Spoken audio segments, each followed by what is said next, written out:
د شرم خبره ده نه ده چې پاکستان میچ بیلو، بلکې د شرم خبره ده چې د هغوی د ماشومانو نه بیلو، او بیا ټول نه شرم خبره ده چې ګټلې میچ یې بیلو.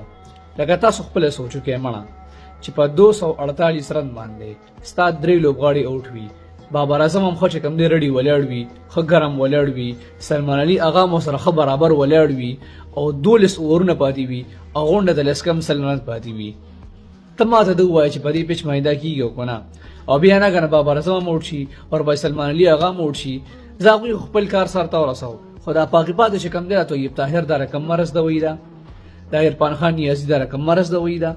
مطلب دا چې بس دغه 2-3 لوبغاړي ریسپانسیبل وو، او باقي چې کوم دی خبره ختمه. حیران به پاتې شي یار د ټیم دی کمبینیشن ته.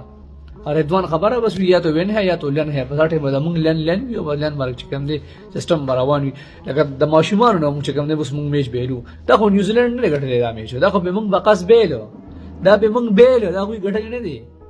ښه دا مونږ بیلو دا میچ.